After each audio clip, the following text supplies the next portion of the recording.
Vale, buenas tardes, bienvenidos todos a esta última conferencia del ciclo de conferencias en la Conferencia Internacional en Paisaje de la Luz, inscrito dentro de la Expo de la Luz, que es el proyecto, adelante, que es el proyecto madre que, como sabéis, incluye mi exposición de fotografías. Soy Antonio de la Noche, director del Tour Experience, y agradecer a la Asociación de Amigos de los Jardines de Buen Retiro, que colaboran como entidad en este proyecto, y en su persona a mi querido Javier de la Puente, presidente de la Asociación de Amigos de Buen Retiro, quien a su paso dará paso a nuestro también conocido Alberto Tellería, gran experto en temas del patrimonio. Así que sin más, le doy la palabra a Javier de la Puente y muchas gracias. Muchas gracias. Pues buenas tardes a todos. En nombre del Real Jardín Botánico, del Retiro Experience y de la Asociación de Amigos de los Jardines del Buen Retiro, daros las gracias por vuestra asistencia a esta conferencia. Nos acompaña como ponente el arquitecto Alberto Tellería, que es primero pues un amigo que siempre se ofrece para ayudarnos. Le tenemos fichado, la asociación le tiene fichado hace muchos años y el pobrecillo no para de darnos conferencias. Es cofundador de la Asociación Madrid Ciudadanía y Patrimonio, siendo vocal técnico de la misma. Es miembro del Consejo Cívico y Social del Paisaje de la Luz, que, como sabéis, es un consejo para mí maravilloso que se creó para dar la palabra a las tres instituciones en temas de cultura: el Ayuntamiento, la Comunidad de Madrid y el Ministerio de Cultura, así como a la UNESCO. Entonces es un conglomerado de esas instituciones con los ciudadanos y la UNESCO. Y es vocal también del Consejo de Cultura del Ayuntamiento de Madrid. Pues Alberto, muchas gracias y adelante. Muchas gracias. Muchas gracias, Javier. Bueno, en primer lugar, dar las gracias a los presentadores por sus alabanzas. En segundo lugar, al público asistente por venir en una bonita tarde de otoño, porque hace muy bueno esta tarde. Y disculparnos también por lo de la semana pasada, por causas ajenas a nuestra voluntad, que pues algunos habrán vuelto 2 veces, otros no habrán podido volver, pero bueno, que en fin, que hay que disculparse. También quiero decir una cosa, es una tontería, pero no soy pariente de María Teresa Tellería, que yo sepa. De ella en una de las conferencias, pues directora, aunque coincidamos el apellido, no somos parientes. Yo vengo por otros motivos, no por parentesco con ella. Comienzo así ya la charla, que es una charla que, como estoy costumbre las mías, va a ser extensa e intensa, porque traigo muchísimo material. El material que hay en el paisaje de la luz es extraordinario, realmente, más cuando lo analizas, cuando lo pones en orden, descubres que hay mucho más. Y es un paisaje que todo el mundo decimos el paisaje, realmente el título es Paisaje de la Luz, pero el título oficial es el paisaje de las artes y de las ciencias del Prado y el Buen Retiro, y es un patrimonio cultural en el que ambas cosas se valoran. Y si uno mira bien, este es un plano oficial del ámbito del paisaje de la luz, y cuando miras descubres cuantísimos elementos, simplemente bienes de interés cultural, están declarados todos los elementos, que son casi la mitad de ellos, y son elementos relacionados con la ciencia, no relacionados con el arte. Todos identificamos este territorio con el Prado, el Thyssen, el Reina Sofía, y no nos damos cuenta de que las instalaciones científicas que justifican ese doble título son tan abundantes y tan importantes, o más incluso, y me atrevería a decir en algunos casos, que las artísticas. Y entonces, precisamente montando esta conferencia, he ido descubriendo pues esa riqueza enorme que tiene, y que arranca ya muy pronto. Voy a ir tratando las distintas ciencias que están magníficamente representadas en este paisaje. Arranca con la medicina. ¿Por qué con la medicina? Bueno, porque el Hospital General es el edificio más antiguo que tenemos de los que están aquí. Es un hospital que se crea en tiempos de Felipe II, cuando se deciden unificar los hospitales de la corte en un único ámbito, y ese ámbito, que al principio está junto al Congreso de los Diputados, en la Plaza de las Cortes más o menos, se traslada muy pronto, se traslada a finales del siglo XIX, pico del siglo XVI, se traslada a este hospital, a este modelo de hospital que está construyendo el médico de Felipe II, Cristóbal Pérez de Herrera, que está construyendo por sus propios medios, al principio como un hospital que va a ser parte hospicio, los patios delanteros, y parte hospital, los patios traseros. Es un hospital que se va a transformar en un hospital general, donde se pretende unificar todos los hospitales masculinos y femeninos de la corte, excepto algunos de congregaciones que se mantuvieron aparte. El proyecto es un proyecto muy ambicioso, es un típico hospital pues como el de Santa Cruz de Toledo, con 4 patios. Realmente solo se construyó la parte delantera, y va a dar paso a la construcción del Hospital General mucho más tarde, en tiempos de Fernando VI. A Fernando VI hay que reivindicarlo un poco porque Carlos III se ha llevado todos los honores, pero muchas de las iniciativas culturales de este país y científicas comenzaron con Fernando VI. Lo que pasa es que él murió pronto, no tuvo tiempo de ejecutarlas y es Carlos III el que se ha llevado. Es Fernando VI el que decide construir este gran Hospital General, que va a ser un hospital grandioso, uno de los edificios más grandes de Europa de su época y de España, sin duda. Y el proyecto que tenemos ahí a la izquierda, en la parte de arriba, el primer proyecto no lo conocemos, el de Hermosilla, es un proyecto de hacer Hermosilla, pero Hermosilla es sustituido cuando llega Carlos III por Sabatini, que es lo que suele hacer Carlos III con todos los arquitectos que trabajaban en España, los sustituye a todos por Sabatini, Sabatini se lleva todo. Y ya vemos ahí que ya está pensada una cátedra y un anfiteatro anatómico. El hospital va a ser realmente grandioso. Una de las cosas que cambia Sabatini es que traslada la iglesia al patio interior, quizá para darle una imagen más laica. Ese edificio con esa iglesia en el centro iba a parecer más un convento que un hospital. Habría sido un hospital grandioso si se hubiese construido, pero realmente no se termina nunca. Y de hecho así es como nos llega. Tenemos estos grabados del siglo XIX donde vemos vemos en el de arriba, en la parte derecha, los muros inacabados del hospital. No es que están arruinados por la guerra napoleónica, es que no se habían terminado. Y el otro es un plano a mitad del siglo XIX de cómo estaba ese hospital, esa fachada hacia la plaza de Santa Isabel, hacia la plaza del hospital, que nunca se había llegado a terminar. Tenía los enjarjes, los muros que tenían para las ampliaciones y solo se había hecho un lateral. El lateral va a ser el Hospital de San Carlos. Se va a dividir. En el siglo XIX van a separar ambos hospitales y ya vamos a ver que aquí tiene el hospital tiene un anfiteatro anatómico. Esto es un sitio fundamental de la ciencia. La ciencia necesita lugares donde se transmita la enseñanza y en este anfiteatro esas gradas tan empinadas es para que los estudiantes se pongan y puedan ver lo que hace el médico. En el centro tenemos una mesa de disecciones, una mesa de operaciones y ahí le pueden operar a la vista de todos los alumnos. Y ese hospital pues va a ir sufriendo cambios con los tiempos, puede llegar a ser un museo del pueblo español, va a tener un uso y al final va a acabar siendo el Reina Sofía. Vemos cómo aquí pasamos de la ciencia al arte de un modo sorprendente y como un edificio científico se nos acaba transformando en un edificio cultural y artístico. Es un cambio que lo hace Antonio Fernández Alba, los nombres se nos van a repetir mucho, los nombres de los arquitectos van a repetir en distintas piezas en este ámbito. Pero realmente el edificio científico no era el hospital era un hospital de tratamientos y la medicina, el hospital era un hospital de médicos, la medicina en esa época estaba absolutamente congelada. En el siglo XVIII la medicina se había transformado en un arte puramente especulativo, basado en Galeno, basado en Hipócrates, basado en latinajos, basado en conocer cosas de estas, y la revolución la estaban dando no los médicos, sino los cirujanos. Los cirujanos que trabajaban para la Armada y para el Ejército y que tenían que operar. Ahí no valían los latinajos para curar a gente que te venía amputada. Entonces resulta que en ese momento Fernando VI ya ha creado un hospital, un Real Colegio de Cirugía en Cádiz y va a crear otro en Barcelona, uno de la Armada y otro Ejército. Y al final se decide crear uno principal, uno más grande que ninguno, el más importante de España, junto al Hospital General. La idea era clara. Sabatini termina su hospital, el edificio al lado, que era el Hospital de Mujeres o de la Pasión, se queda vacío y Sabatini de nuevo lo reforma. En estos planos vemos cómo él va a reformar el Hospital de la Pasión para transformarlo en el Real Colegio de Cirugía de San Carlos. Un colegio de los cirujanos. Es una lucha a la que hay entonces entre médicos y cirujanos bastante curioso. Los médicos se oponen a la enseñanza de los cirujanos, dicen que son barberos, y los cirujanos dicen que no, precisamente evitan ser barberos para poder ganar el prestigio que están ganando científicos en ese momento. El edificio es un edificio muy bien planteado por parte de Sabatini, aprovechando lo que existía, iba a ser este edificio con un gran anfiteatro anatómico, copiado del que se había construido en París. Pero este edificio no se va a llegar a construir tal y como lo había previsto, porque como no se termina el Hospital General, pues no pueden trasladarse las mujeres y por lo tanto se va retrasando hasta el siglo XIX.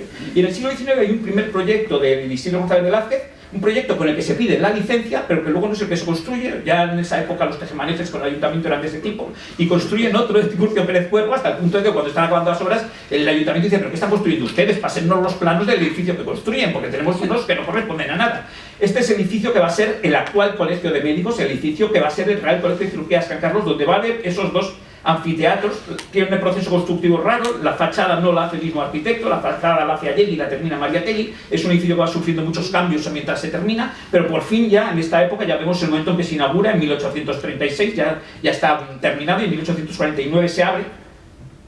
Y va a tener este gran anfiteatro anatómico que de nuevo vemos una mesa de sección. En el grabado esto no se han ahorrado detalle de poner un cadáver y los cientos de alumnos. Era un anfiteatro para 1000 alumnos de medicina que podían asistir. Los del fondo seguro que eran los peores, porque vamos, no te enterabas de nada. El edificio tan grande no es el último que aprendería. Pero bueno, es muy curioso porque ¿qué es lo primero que se quejan los médicos? Fíjense que estamos hablando de un sitio científico y que dicen que al edificio le falta arte.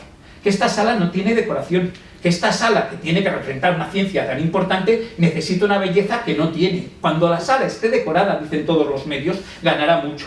Tardan en ser decorada, pero va a ser decorada. Va a ser Carriño y Alarcón, al que al final le encargan con Ramón Padró, un pintor, van a hacer un proyecto para decorar esa sala. Aquí tenemos arriba los planos del estado que tenía la sala original, y luego ya vemos abajo cómo se va a plantear toda una decoración suntuosa, que es la que ha llegado a nuestros días. Realmente es una decoración magnífica la que tiene esta sala. Es muy curioso pensar esto de los científicos que requieren el arte. Vamos a ver todo el rato que hay una simbiosis arte y ciencia que no están tan lejos como creemos y que están todo el rato relacionadas con los artistas y los científicos. Esta es la decoración que se hace, donde por supuesto lo que va a haber representada es una historia de la medicina en el techo, con Vesalio en el centro sosteniendo un cadáver, y es esta historia de la medicina la que vamos a representar. En realidad estamos viendo un fresco científico. Y no solo va a tener eso, sino que todo el borde va a estar con 21 retratos de los médicos más relevantes de la época. Esto también lo vamos a ver todo el rato. Tenemos muchos monumentos y muchas representaciones de científicos en el paisaje de las ciencias. No todos son literatos ni artistas, de hecho, tenemos una representación muy importante en este campo. Y ya vemos esta decoración, que el museo pues tenía otras salas, como un gabinete anatómico, que el gabinete anatómico realmente es un museo que nos va a anticipar museos que va a haber en la zona. Y van a hacer cosas tan curiosas como esto que se hace hoy día. Esto lo vemos ahora en los documentales científicos cuando nos dicen no, se ha llevado una momia para hacerle radiografías tal. Pues en ese anfiteatro anatómico se va a desvendar una momia que había traído de Egipto una cantora de Isis, una cantora del templo de Amón llamada Isis, y van a hacer el desvendaje allí como un acto científico-cultural. Porque al mismo tiempo estamos viendo que cuando analizas una momia, ya sea con radiografías o cosas de estas, estás empleando técnica sobre una cosa que al mismo tiempo pensaríamos que es arqueología ya. Pero realmente la gloria de este edificio va a ser pues, que van a tener a la gran figura de Ramón y Cajal. Una figura señera en la ciencia española y mundial en su momento, premio Nobel en 1906, y que además tenemos la singularidad de que su aula, el aula Cajal, se conserva tal cual era en la época. Los alumnos desde luego no podían dormirse porque los bancos son de madera, durísimos e incomodísimos, lo cual imagino que estaban muy pendientes de las clases. Y luego Ramón y Cajal pues debía ser un hombre que imponía bastante, por lo que veremos dentro de un momento. Ramón y Cajal va a tener una relación intensísima con este paisaje. Él va a hacer este tipo de dibujos que realmente están muy cerca del arte, si no son directamente artísticos. Dibujar siempre es una experiencia artística. Yo creo que incluso cuando estás representando una célula y estás copiando una sección de microscopio, pues estás haciendo algo artístico. De hecho, he puesto esto porque tenemos a un lado un dibujo de Ramón y Cajal y al otro la exposición que hay en el Guggenheim de Bilbao, de Helma de Klimt. Estamos viendo una pintura en un momento dado en el que dices, bueno, realmente casi vemos la pintura y decimos, ¿sabes? Es una disección de un cerebro. No, es una pintura artística, y al otro lado es la primera pintora y el primer pintor abstracto, porque es la primera persona que trabaja la abstracción en pintura, Helma de Klimt. Y al otro lado tenemos una de Ramón y Cajal, que también tiene un arte artístico, y que además, y esto si me intriga, no lo he logrado saber, está hecha con Ramón Padró. Ramón Padró es el que ha pintado el techo del anfiteatro anatómico, con lo cual trabajó con Ramón y Cajal, dado que estaban trabajando en el colegio de médicos. Es posible que le ayudase con los dibujos. Ramón y Cajal también se va a construir su casa aquí. Se va a construir en la calle Alfonso XII, va a construir su vivienda, se la va a encargar a Julio Martínez Zapata, su nombre saldrá luego de nuevo, y se hace una vivienda, pues que la verdad es que encima es una casa interesante, con una puerta que recuerda a la de la Latina, el hospital de la Latina, una referencia curiosa teniendo en cuenta que era médico, que es la puerta de su casa recuerda lo que fue la puerta del hospital de la Latina, y esta casa, pues se conserva en la actualidad. En el interior, esta es una foto de la entrada. Se puso en el año 1984 esta lápida recordando que ahí vivía Ramón y Cajal, pero por desgracia se vendió. Se vendió cuando ya se estaba pidiendo el paisaje a la UNESCO, ese paisaje de las artes y las ciencias. Es curioso porque ahora hemos visto el movimiento plenamente justificado de salvar Wellington y de salvar la casa de Vicente Aleixandre para que sea la casa de la poesía. ¿Cómo no hicimos aquí una casa de la ciencia? ¿Cómo no pedimos que la casa Ramón y Cajal se transformase en la casa de la ciencia, en el sitio donde estuviese su legado? Porque el legado lo conserva el CSIC y el legado no está expuesto, el legado de Ramón y Cajal. Hay parte, pero en una sala muy pequeña, que no cumple estas condiciones. O sea, en efecto, el legado no ha llegado nunca a tener la sede que tendría. Esta casa, donde incluso se vendieron los objetos personales en el rastro, el tesoro del Nobel que acabó en el rastro, o sea, es una cosa insólita que esto lo decimos. Yo voy a ser crítico, yo voy a decir las cosas buenas que tiene el paisaje de la luz, que tiene una riqueza extraordinaria, pero yo no voy a dejar de criticar cosas que me parece que han sido errores. Esta casa me parece una de las grandes pérdidas que hemos tenido en el patrimonio cultural, porque habría sido una pieza importante, y salvar la casa. Ahora están con la casa de Carlos Arniches también, que se está discutiendo en Hortaleza, y dices, bueno, son casas que a veces simplemente por la figura que dio en ellas es importante, y si Wellington está justificado, esta casa estaba también justificada. Ramón y Cajal, curiosamente, va a tener el Instituto Cajal y lo van a montar dentro de un edificio que ya existía, dentro del Museo Antropológico Patológico del Dr. Velasco. El Dr. Velasco es un personaje muy curioso que se ha montado un museo como el que tiene el Colegio de Médicos, como ese gabinete anatómico, como hemos visto, y él lo ha montado en un piso, en su propia casa. Tenemos ahí un grabado en la parte de arriba, hasta que por fin logra construir este gran edificio, donde te puedes poner por fin estas colecciones, y ese edificio va a ser el primer Instituto Cajal, donde va Cajal, le van a dar una parte del edificio para que él pueda hacer sus investigaciones, para que pueda crear su instituto con sus ayudantes, sus alumnos. Es muy curioso porque luego vamos a ver aquí que el discurso de inauguración está el doctor Pulido, que luego le veremos también en un monumento en el Retiro. El instituto pues este era realmente un museo científico, es un museo científico, aunque también la antropología, etnología, pues tiene un punto en el que también entra muchas veces en cosas artísticas. Curiosamente, también a veces se transforma en algo médico. Durante la guerra de Cuba, ese museo se transformó en una especie de hospital de campaña para los soldados enfermos que venían de Cuba y Filipinas. Y tenemos este extraño grabado donde el museo se transforma, la medicina está presente en el edificio no solo por sus colecciones, sino porque incluso llega a usarse como un hospital. Pero finalmente van a hacer un edificio aparte. El Museo Antropológico tiene su uso, tiene su destino como museo, y entonces van a construir el Instituto Cajal. Y el Instituto Cajal se va a construir, pues ya lo vemos, muy cerca, en el Cerrillo de San Blas, muy cerca del Observatorio Astronómico, lo que va a ser una concentración de ciencia absolutamente extraordinaria, la que vamos a tener en ese lugar. Un lugar que quizá por su aislamiento visual y de tránsito, los madrileños no somos conscientes de la cantidad de instituciones que se llegaron a levantar ahí. El proyecto lo va a hacer Francisco Javier Beluque, el autor del Ministerio de Marina. Y bueno, aquí vemos el primer proyecto, un proyecto más modesto, pero la fama, la importancia de Cajal, la importancia que están cobrando sus discípulos y la ciencia médica en España en ese momento, hace que al final sea un edificio muchísimo más ambicioso, también de Francisco Javier de Luque, que bueno, pues se construye en lo alto de esa colina de San Blas, con lo cual ahí vamos a tener el Instituto Cajal. Es decir, Cajal tiene el aula Cajal, donde da clases en el Colegio de Médicos, tiene su vivienda, tiene su instituto, realmente va a tener una relación intensísima con todo esto. Su fama, su prestigio está que en el propio Colegio de Médicos deciden los alumnos, la Federación Universitaria de Alumnos, la CUE, de estudiantes, decide levantarle un monumento. Y el monumento es muy curioso porque lo va a hacer un escultor chileno que también es estudiante de medicina en el colegio. Es simultáneamente, al final su carrera se va a decantar por la escultura, pero él estudiaba medicina y sin embargo también era escultor. Y va a hacer este monumento en el que, bueno, él va a tener como maestro a Emiliano Barral aquí en Madrid, la cabeza muestra la influencia de Emiliano Barral, pero el cuerpo de la figura hay un original y una réplica dentro del propio Colegio de Médicos, una está en el patio exterior y otra en el patio interior junto al aula Cajal.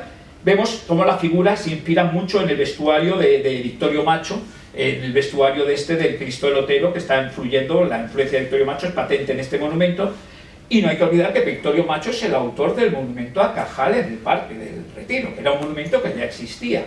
Entonces aquí tenemos pues que nos encontramos con que la figura de Cajal tenemos un tema que raramente hemos pensado cuando hablamos de las ciencias, y es la cantidad de monumentos y de representaciones de científicos que tenemos aquí. Aquí tenemos un monumento científico, no un artista levantado en el Parque del Retiro, veremos que hay muchos más. Aquí he puesto un texto, no sé si lo logran leer, pero el texto es que me impresionó mucho, es el texto de Victorio Macho cuando hace la escultura, es que es impresionante. Dice, cuando Cajal pasaba para mí, tuve una de las grandes impresiones de mi vida. Nada igual me ocurrió nunca frente a personalidades tan fuertes como Pérez Galdós, Baroja, Gabriel Miró, Valle Inclán o Unamuno. Ramón y Cajal se apoderó de mí. Con su mirada clara y profunda, escrutadora de mundos infinitesimales, el maestro me atravesaba hasta sobrecogerme.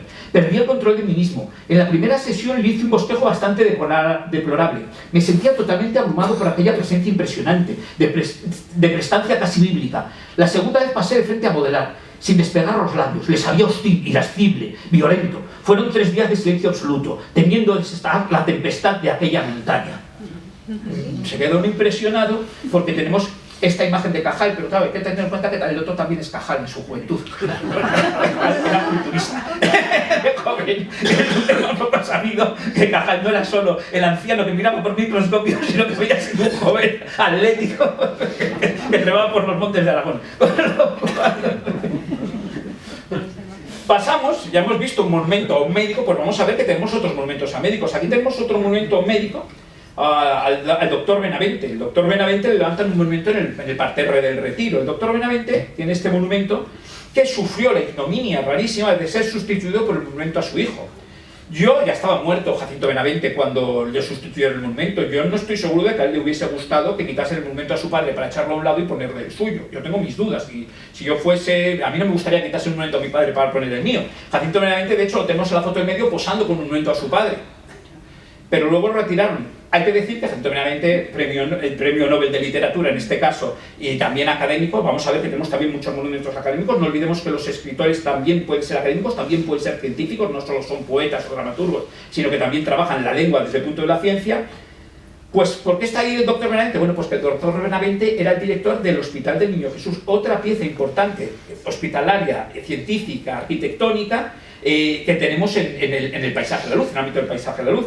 Es muy curioso porque además nos encontramos con que es Jareño Alarcón, el que había hecho la decoración de la sala del Colegio de Médicos. Es el mismo arquitecto el que ahora levanta el Hospital del Niño Jesús, donde vamos a tener un hospital pues con todas sus trabajos de investigación, laboratorio de farmacia. Eso es el hospital en el momento de su terminación. Aquí tenemos el laboratorio y, por supuesto, con todas sus instalaciones, las más modernas de la época, antiquirófano, sala de electroterapia. Luego ya vemos un quirófano en una foto algo posterior, algo más avanzado. Bueno, pues son las instalaciones de la época, pero en un hospital científico en el que vamos a tener esta curiosidad, que lo he traído porque no vamos a ver mujeres. Aquí hemos visto a Gilma de Clim, pero eso es porque hay una exposición de Guggenheim de Bilbao, pero no nos van a salir. Es una de las faltas que tenemos en esto. Y sin embargo tenemos esta cosa tan curiosa: doctor en medicina y cirugía.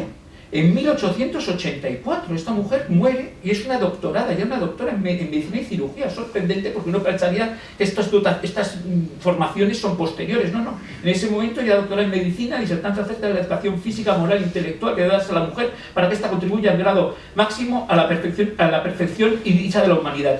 Es una figura absolutamente olvidada, por supuesto, murió muy joven, no llegó a ser, pero bueno, vamos a ver que en efecto lo que tenemos son muchos médicos. Y bueno, volvemos a los temas. El Hospital del Niño Jesús, como instalación científica y hospitalaria de primer nivel, pues está pendiente de una ampliación. Una ampliación que en parte afecta al DIC porque eran jardines protegidos, aunque están ya destruidos, pero que bueno, es un edificio que con ciertas condiciones se podría, digamos, asumir, si no fuese porque si pasamos a la imagen de abajo vemos que hay más edificio abajo que arriba. O sea, nos encontramos con que en realidad tenemos un aparcamiento que asoma a la superficie. Esto es como los icebergs, que solo sale un trocito, pero pues abajo pues nos encontramos con esto, que realmente es lo que hace muy conflictivo este edificio y muy problemático, y que este es uno de los edificios más discutidos y más condenados en el paisaje de la luz por parte de la ciudadanía. Por supuesto, muchos médicos del hospital, médicos pediatras, van a tener monumentos en el Parque del Retiro. El doctor Cortezo va a tener uno hecho por el Miguel Blay. Aquí tenemos las esculturas, los bocetos originales del escultor. Es un escultor muy importante en su época, uno de los que colabora con una de las figuras principales del monumento Alfonso XII. Aquí tenemos el momento de inauguración del monumento, en el año 21. Bueno, pues aquí tenemos el doctor Cortezo inaugurando el monumento. En algunos incluso podían estar las figuras. Aquí tenemos el monumento al doctor Tolosa Latour, otro monumento dentro del Parque del Retiro. Vemos que hay muchos monumentos a científicos. No estamos hablando de artistas, no estamos hablando de escritores, estamos hablando de científicos que están muy representados en nuestro paisaje de las artes y las ciencias. Aquí está el monumento a Tolosa Latour, que se conserva en buen estado. Aquí tenemos otro, curiosamente es un monumento tardío del año 54 del doctor Pulido, ese que dio el discurso inaugural del Museo Antropológico. Pues curiosamente el monumento está hecho por estos dos escultores, pero solo por uno. Miguel Blay también había hecho este busto, y en el año 54 se reproduce el busto para ponerlo en el monumento, lo reproduce Cruz Collado, que hace el monumento completo, y bueno, reproduce este busto que se conserva actualmente en la Real Academia de Medicina.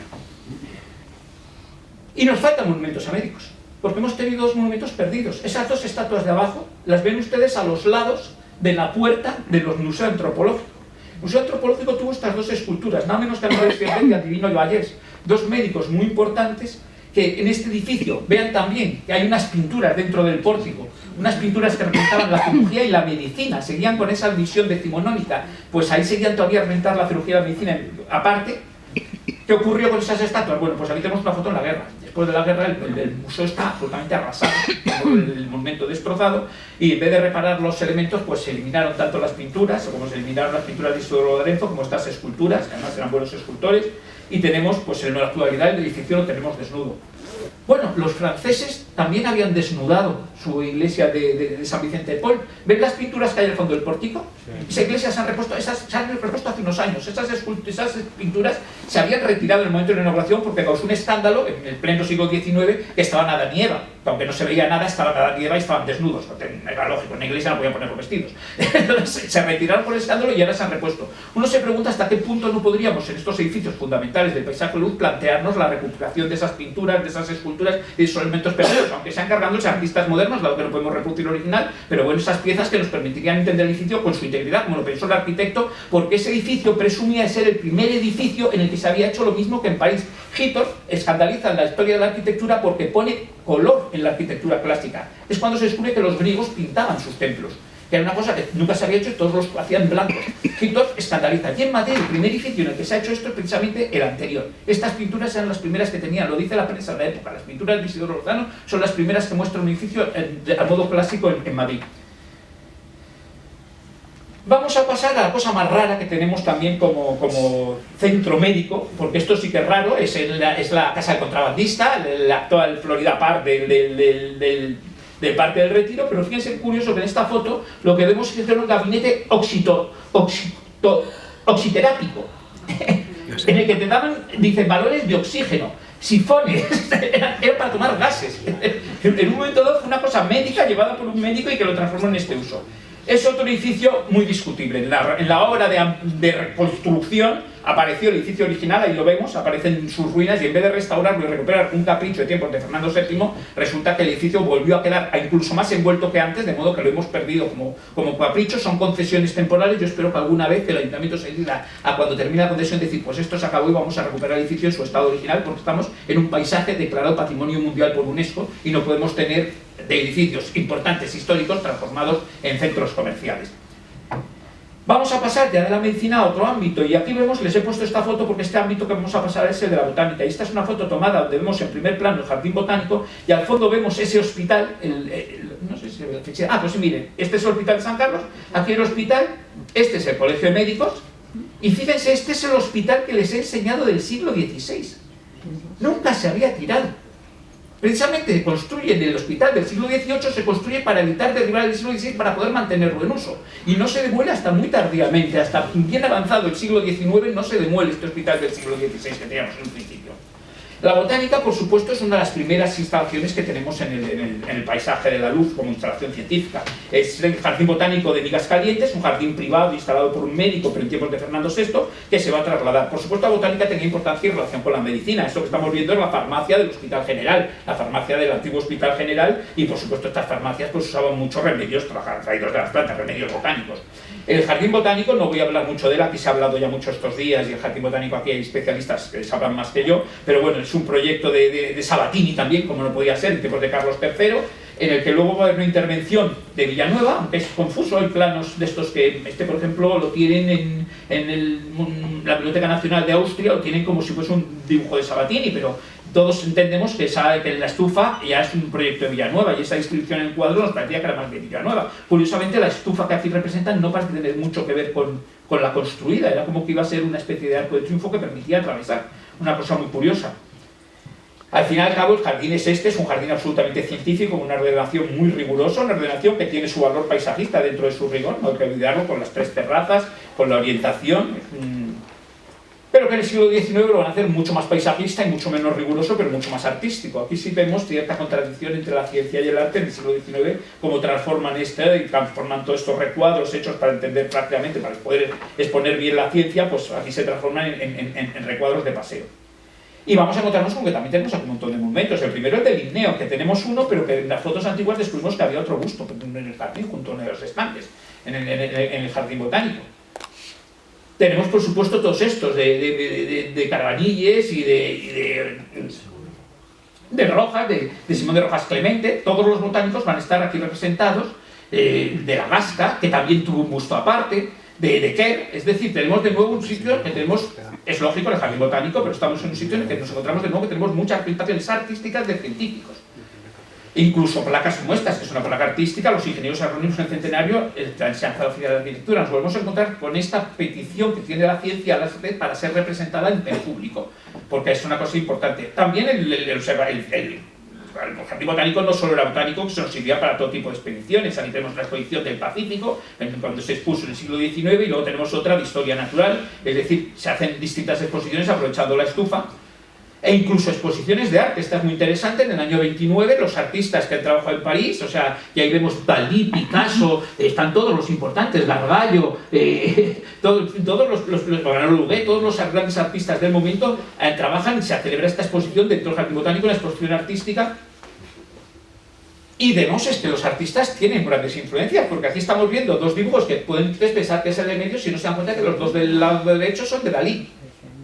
Son láminas botánicas transformadas por Dalí. Esto lo sacaron el otro día, en la conferencia del otro día, pero es que Dalí lo hizo varias veces, lo de usar láminas botánicas y transformarlas. Vemos que en el dibujo del centro pues han aparecido unos labios, una hoja, la que quiere una hoja se transforma en unos labios y en dedos con uñas, y aparece un ojo, y en este pues también hay unas figuras al fondo. Dalí va haciendo una serie de transformaciones. Pero es que incluso si esas transformaciones, fíjense que cerca están estos dibujos botánicos de los dibujos científicos. He puesto aquí los dos dibujos en color más sepia, son de Ramón y Cajal. Y los otros son láminas botánicas, se conserva el jardín botánico. Es curioso porque, claro, las ramificaciones que tiene en la botánica, en cierto modo, recuerdan a las ramificaciones que tiene la biología y las ramificaciones del cuerpo humano. Y desde luego volvemos a lo mismo, estos dibujos botánicos son bellísimos. La colección de dibujos de esta institución es asombrosa. O sea, asombrosa, es una hermosura. Esta es una fiesta para los ojos. Estos dibujos son científicos, son una preciosidad. No me extraña que muchas veces los han sacado como láminas porque me parece perfecto decorar una casa. O sea, es que me parecen preciosos todos estos dibujos. Y dibujos que además tienen su valor científico. Realmente es una labor donde el arte y la ciencia vuelven a unirse y donde usaban dibujantes que reían las reglas que les marcaban los científicos, pero usaban dibujantes y pintores para hacer los dibujos con esta calidad extraordinaria. De hecho, en la exposición, la última conferencia que estuve, la conferencia esta de Esther García, ella sacó láminas maravillosas y sacó a Celestino Mutis, el que no tiene una estatua que quizá debería tener, porque realmente es una figura que aunque trabajase en Colombia y fuese gaditano, tiene tal colección lo que tiene este botánico de él que quizá merecería, y que además tiene esta lámina preciosa, esta lámina, que es una lámina científica, pero donde la hoja, ella estuvo explicando claramente cómo era el nombre Celestino Mutis, cómo estaba aquí escrito, en un anagrama, y vean, fíjense qué curioso, este dibujo del botánico cómo emplea el mismo sistema de una rama para irnos sacando el jardín botánico, este uso artístico de la vegetación, de la botánica, donde volvemos a ver este carácter científico-artístico que tienen estas cosas y que muchas veces son olvidados. El jardín botánico no era el único que tuvo exposiciones botánicas. Curiosamente, el Retiro tuvo muchas exposiciones de plantas, flores y animales. Entonces aquí nos encontramos con que los jardines de Buen Retiro, donde ahora está el Museo de Ciencias, digo el museo, el ayuntamiento, que fue el Club del Palacio de Correos, se usaban para estas exposiciones de botánica, de plantas y de animales. Y también el Retiro tiene científicas. Ese es un tema que hay que hablar porque es que todas las instituciones que llamamos artísticas, los museos de arte, son científicos, porque estudian su arte. Y por lo tanto tienen un modo de trabajar sobre el arte científico. Aquí vemos el vivero Estufas del Retiro, que bueno, conserva todas estas instalaciones botánicas y científicas, que bueno, que el Parque del Retiro no es solo un jardín de recreo, sino que también es un jardín científico. Y de hecho incluso tiene monumentos como este a Ricardo Codornio, a un ingeniero forestal, que es un monumento que está en el Parque del Retiro, y que bueno, es... O este que no está en el Parque del Retiro, este del botánico de Blas Lázaro, que no sé por qué oscura razón pasó del Retiro y terminó en la Facultad de Farmacia. Este monumento se inaugura en el Retiro en 1925, pero realmente es uno de los monumentos que hemos perdido. O sea, no solo hemos perdido esos dos médicos destruidos en la guerra civil por los bombardeos, sino que hemos perdido a Blas Lázaro, que bueno, no lo hemos perdido del todo. Digamos que van a encargar a Juan de Villanueva que haga un edificio que no es para un museo de pintura, sino para un gabinete de historia natural, para un museo de ciencias naturales, que es lo que iba a ser relacionado claramente con el botánico, por eso tenía una comunicación, y donde va a tener unas colecciones extraordinarias. El primer proyecto es un proyecto bastante extraño que plantea con este pórtico que sirve al mismo tiempo para que la gente se proteja en tiempo de lluvia, porque el Paseo del Prado es un lugar de paseo. No se va a hacer así, se va a hacer así, y les he puesto la imagen de abajo más grande, esta imagen de arriba pequeñita, porque vean que donde está la gran galería de pintura, donde vemos ahora los cuadros colgados, lo que hay son anaqueles con colecciones de piezas naturales. O sea, aquí van a ver anaqueles con rocas, con plantas, con fósiles, con conchas, con peces disecados, con animales disecados. ¿Por qué? Porque Madrid tenía la mejor colección, el mejor gabinete de historia natural probablemente de Europa en aquel momento. El rey había comprado el de Franco de Ávila, un aficionado que había hecho unas colecciones extraordinarias, lo tenía mal metido con la Academia de Bellas Artes de San Fernando. El edificio se construye para los dos usos, es un edificio de arte y también de ciencia, y de hecho en la portada habla de arte y naturaleza porque va a estar este gabinete dentro, y el gabinete tiene un montón, todos estos son animales disecados que tienen. Vean que asoma aquí un elefantito, porque este elefante vamos a tener, nos va a dar luego mucho juego, y estas son imágenes de cuando se comienzan a publicar, con unas ilustraciones no muy buenas, tengo que admitirlo, no están a la altura de las botánicas o de otras que tenía el propio gabinete. Se van a comenzar a publicar las colecciones de los animales extraños y los monstruos que guarda el rey. Algunos de esos monstruos se conservan todavía y son piezas históricas en la historia de la ciencia. Este es el megaterio traído de Argentina, traído de la provincia de Luján en tiempos de Carlos III, un animal prehistórico desconocido. Claro, esto causó asombro en Europa. De repente teníamos en un esqueleto, teníamos el esqueleto completo de un animal que nadie sabía ni lo que era, gigantesco, y que era un animal desaparecido. Bueno, pues ese megaterio está todavía, ese esqueleto está todavía guardado en el Museo de Ciencias Naturales. O sea que aquí tenemos piezas de tiempos de Carlos III que han logrado sobrevivir al paso del tiempo y que además tienen no solo el valor científico, sino el valor histórico que les supone haber sido estas piezas extraordinarias. El museo se transforma en un museo de arte. El museo de arte al final se transforma en Museo del Prado. Una mujer de Fernando VII decide que el uso es distinto. Bueno, es un maravilloso museo de pinturas. Ahí abajo he puesto una iluminación, porque luego la iluminación eléctrica vamos a ver cómo también tiene su importancia en esta zona, pero ahí lo tenemos todavía iluminado con mecheros de gas, con la iluminación para un festejo, para la entrada de Alfonso XII en Madrid. Y arriba lo tenemos, y hay que decir que el Museo del Prado es una institución científica. Estudia historia de la pintura y técnicas de la pintura. O sea, los cuadros hoy día se someten a reflectografías, a radiografías, a análisis químicos, a todo tipo, se estudian. Y además es que la técnica influye mucho en el arte. Velázquez viaja a Italia, ve que en Italia no están poniendo un fondo rojo en los cuadros, sino que lo están poniendo gris, copia la técnica y pasa a ser un pintor mucho más luminoso a su vuelta de Italia. Es decir, la técnica influye mucho en la historia del arte. De hecho, el óleo, hay químicos que están perfeccionando los óleos, y el impresionismo surge simplemente porque la técnica permitió meter la pintura en tubos. Hasta entonces se fabricaba a mano, y entonces tú no podías salir con un taller con 50 tíos haciéndote los pigmentos. Sin embargo, si llevabas una cajita con los tubos, podías pintar al aire libre. No es tanto que tuviesen la idea como que tuvieron la posibilidad que no habían tenido los pintores hasta entonces. La técnica influye mucho en el arte, y eso hay que tenerlo también en cuenta, y que todas nuestras instrucciones artísticas son simultáneamente científicas. ¿Y qué cosas hay? Bueno, pues realmente, antes que el jardín botánico ya hubo aquí animales. Lo que pasa es que los animales eran más bien recreativos. El Jardín del Buen Retiro ya tuvo desde el principio una leonera y una pajarera. La vemos aquí al fondo. Es eso que se ve allí, a ver, ¿lo ven ahí? Esa es la pajarera, y aquí lo vemos en un grabado, pues que tenía, en efecto, jaulas para animales exóticos, y la leonera, ya a finales del siglo XIX, bueno, en 1700, se va a trasladar a un edificio propio, separado, que lo vemos aquí en este cuadro, asomando por ahí al fondo, lo he puesto aquí justo debajo,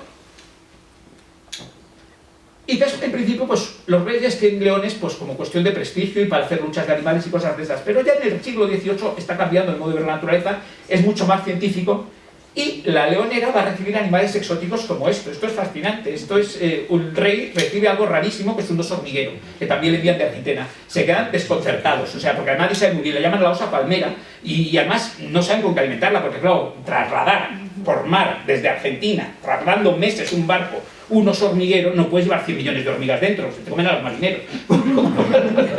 Lo que hicieron fue darle de comer carne, leche, unas cosas muy raras, la estuvieron alimentando, logró que sobreviviesen aquí sobrevivió muy poco tiempo, pero tiene tiempo suficiente como para que Goya la pintase. Tenemos ahí un cuadro que es hecho en el Museo de Ciencias Naturales, pintado por Goya, de la osa hormiguera esta sorprendente. Goya, que luego lo veremos, ha aprendido a hacer la técnica del agua fuerte, hace este grabado que la reproduce, que los ingleses, casi en la misma época, fíjense que es en 1760, van a copiar el grabado, invirtiéndole, poniendo un paisaje fantasioso. Goya lo había pintado en el paisaje madrileño mucho más seco. Y que luego, curiosamente, en una segunda edición de Unlinesa vuelven a invertir el grabado y volvemos a tener casi el de Goya. O sea, es una cosa curiosa cómo se reproduce, pero cómo estas piezas eran piezas de enorme prestigio.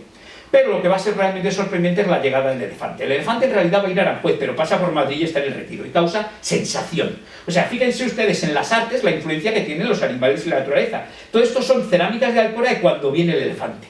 Las cerámicas representan elefantes. Vean este cuadro de Tiepolo, ¿y qué tienen? Un abanico, ¿y qué hay en el abanico? Un elefante. Los textos de la época hablan de la elefantomanía, que en Madrid todo se ha llenado de elefantes, que ha llegado el elefante y todo el mundo quiere el elefante, y todo el mundo habla del elefante, y el único que se oye es lo del elefante. Lo curioso es que el elefante lo tenemos todavía. El elefante fue disecado y su esqueleto también guardado. Las dos piezas están en el Museo de Ciencias Naturales, estaban reproducidos en ese libro, las cosas que tenía el rey Carlos III, y esto es el museo actual. En el museo tenemos todavía el elefante este de Carlos III. El modo de disecarlo debió ser muy de relleno, el elefante está como muy gordo, eso está pinchado, pero vamos, es una taxidermia del siglo XVIII y también es una pieza absolutamente sensacional para los museos. Había otras pajareras, esta pajarera junto a la Puerta de Alcalá, que debió tener cierta importancia, y sobre todo ya en tiempos de Fernando VI se sustituye esa leonera por la Casa de Fieras, uno de los primeros zoológicos europeos, uno de los primeros zoológicos públicos. Algunos dicen que el primero que fue municipal, porque cuando el Parque del Retiro en 1868 pasa a propiedad del ayuntamiento, este zoológico pasa a ser municipal. Es un zoológico, bueno, pues esto lo hemos conocido incluso los que tenemos cierta edad, lo hemos conocido de niños, y bueno, estará la galería, ahora es una magnífica biblioteca, todo hay que decirlo. Yo lamento un poco, ahora, en su día no me pareció normal que se trasladase al otro sitio. Este zoológico como zoológico era imposible, no podías tener los animales en esas condiciones, era muy incómodo además también para los vecinos, los olores, los ruidos, y además los animales que estaban en cuchitriles, los pobres leones estaban todos dando vueltas, había animales que los veías y decías, pero como, vamos, es que solo daban vueltas dentro de la jaula. Pero es cierto que quizás se podría haber mantenido cierta función de zoológico infantil con animales menores, con conejitos, con gallinas, con ovejas, algo de modo que no hubiésemos perdido uno de los zoológicos más antiguos de Europa. Hemos perdido una instalación científica de las que tenía más raigambre en Europa y eso pues es una pérdida inevitable. El zoológico dejó de ser real, aunque los reyes siguieron visitándolo. Aquí tenemos visita regia a la Casa de Fieras, en el año 68 ya no era suyo, pero los animales siguieron viéndolo. Pero por supuesto la gran estrella era el elefante. El elefante siempre fue la estrella del zoológico, el elefante pizarro, que incluso contaba con un baño, el baño de la elefanta. El baño de la elefanta, que aquí lo vemos en una foto donde está el castillete del observatorio del telégrafo óptico con el baño delante, y cuando apareció en las excavaciones que se hicieron hace poco y que se ha enterrado de nuevo. Bueno, es un tema muy discutible. Esto habría que pensar qué se podía haber hecho, si se podía haber hecho otra cosa, porque es cierto que en arqueología es correcto excavar algo y volverlo a enterrar. Bueno, se podrá desenterrar en un futuro, no sufre daño, no sufre pérdidas, pero es verdad que también hemos perdido una pieza interesante de la historia del parque, en un parque que estamos hablando que es patrimonio mundial por el arte y la ciencia. Entonces esto tenía su importancia. Y esto es lo más curioso, porque esto aquí lo conocen bien, porque es que hubo otro zoológico en el paisaje de las otras ciencias, pero ese zoológico estuvo aquí. El Jardín Botánico, en mediados del siglo XIX, pasó a ser jardín botánico y zoológico, porque crean un jardín de aclimatación de especies. Mariano Paz Graels crea un jardín de aclimatación y crea estos ámbitos dentro del jardín botánico. Se conservan muchas acuarelas e incluso hay grabados en la época donde vemos, algunos son ellos, pero en revistas como Museo Universal llegan a publicar estas imágenes. La verdad es que muchos animales no se ven unas señoras paseando y un patito, pero realmente hubo un zoológico aquí. Y hubo una última relación fascinante del jardín botánico, del arte y de la ciencia, con esta historia del elefante del duque de Alba. El elefante que trae el duque de Alba ha cazado un elefante y lo dona a Rupiel para que lo disequen en el Museo de Ciencias Naturales.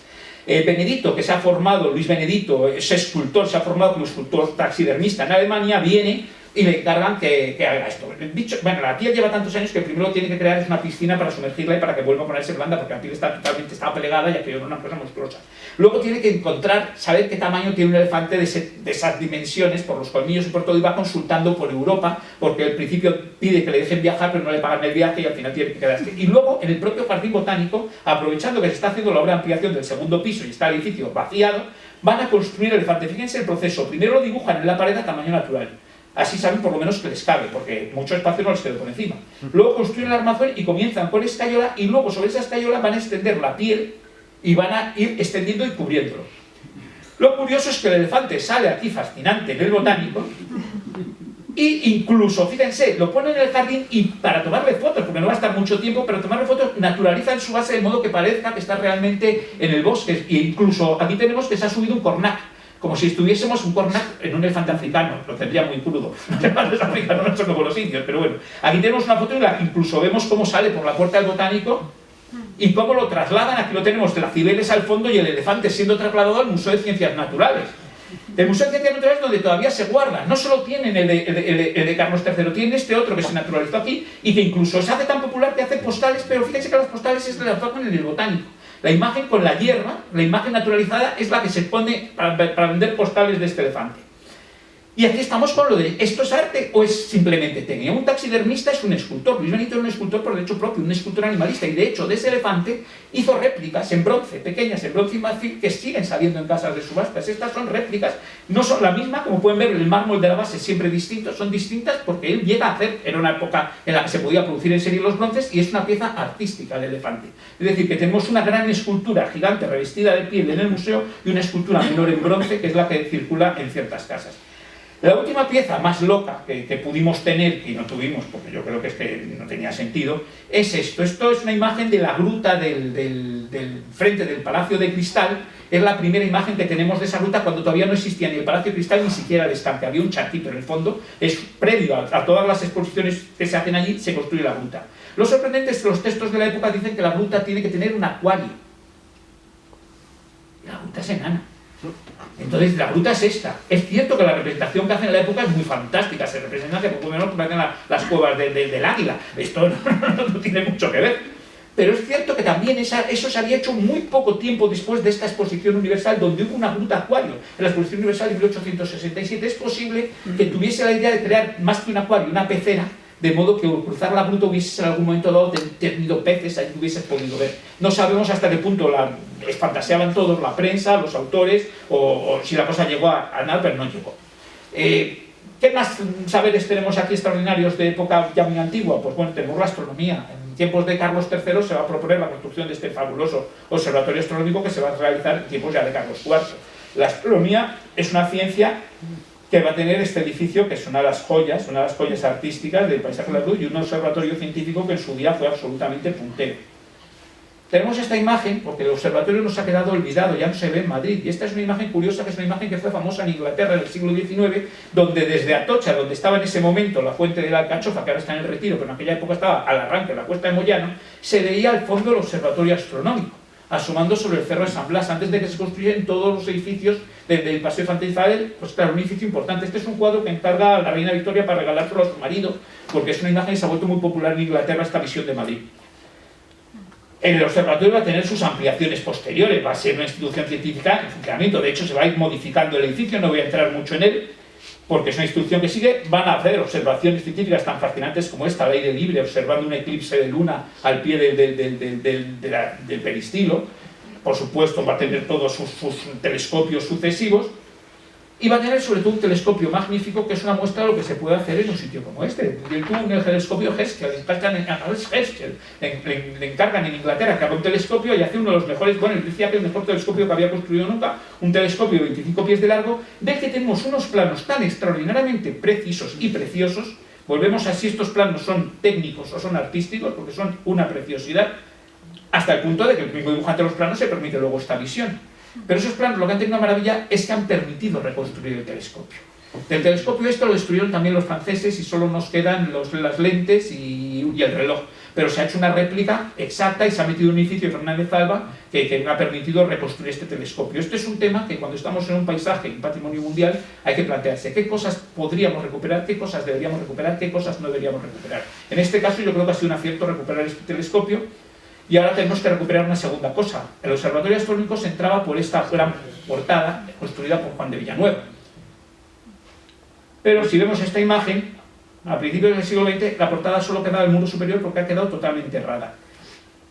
Antonio Fernández Alba, cuando restaura el edificio y cuando plantea, una de las piezas que plantea es reconstruir, sacar esta portada, sacar esta entrada de Juan de Villanueva. Tenemos un Juan de Villanueva enterrado, es como si tuviésemos un Velázquez detrás de una cortina, sabiendo que si quitamos la cortina podemos verlo, pero nos dices, no, la cortina no podemos quitarla. Pues esto es lo mismo, tenemos enterrado una pieza maestra de la arquitectura que además le da sentido, y vemos ahí la composición que tiene con el observatorio.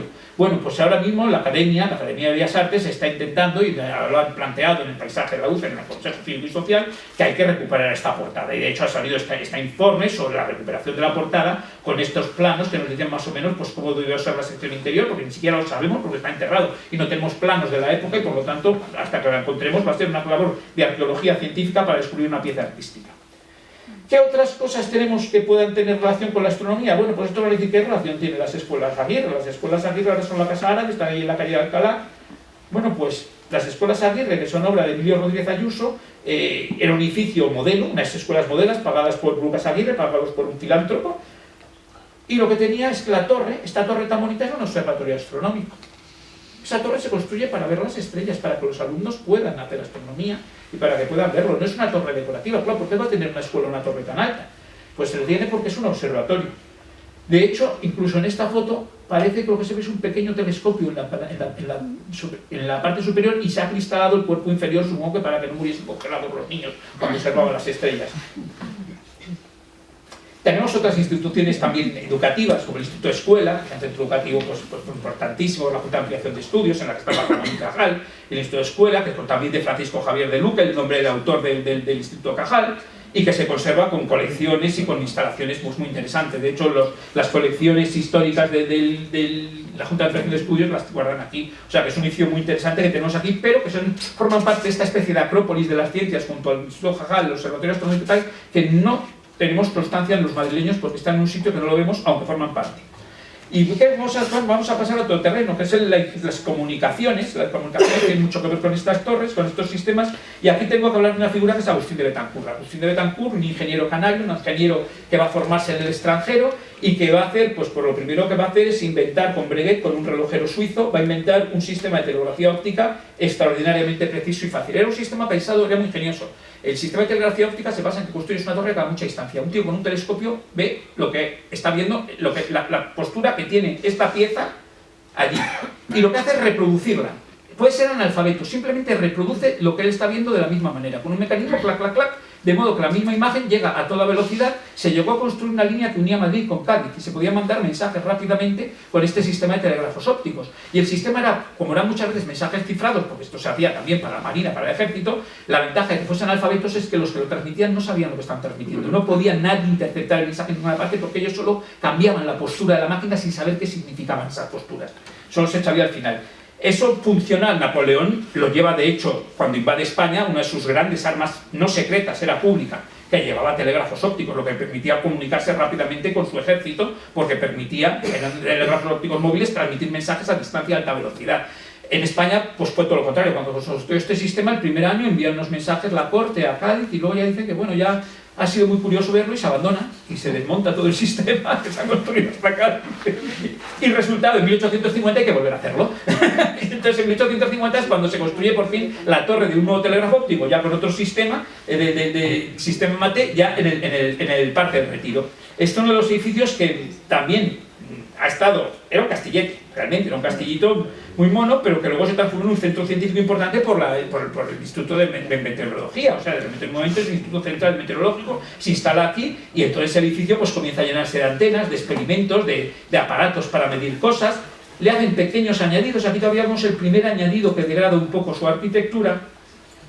Con el tiempo llega a tener incluso esta torre extraordinaria de comunicaciones en lo alto. Estas torres se hacen un edificio auxiliar también a un lado. Llega a tener piezas tan insólitas como esto que se ha logrado salvar, una pieza que ninguno, si no supiese alguien lo que era, esto lo salvaron porque lo sabían desde allí. Esto es el pedestal de los rayos cósmicos. Esto es un pedestal que se puso para hacer unos experimentos de rayos cósmicos y que en una de las obras se tiró pensando que aquello no tenía valor. Realmente, claro, si no lo sabes, no lo valoras. Y sin embargo, es un pedestal del siglo XIX que tiene una importancia en la ciencia española. El edificio ha tenido un final confuso. Realmente hubo un primer momento, yo este edificio lo he conocido con sus armenitas y con todos los que somos mayores, lo hemos conocido en... Yo siempre decía, si estaba estupendamente, luego lo pensaba y digo, a lo mejor era hace 40 años que estaba estupendamente, pero bueno, cuando van pasando los años uno se da cuenta que los recuerdos no son exactos. Hubo un primer proyecto en el que lo transformaba en una pieza casi de arquitectura moderna, barriendo toda la decoración, lo transformaba en esta especie de extraño objeto científico. Era interesante como concepto, pero muy negativo para el patrimonio.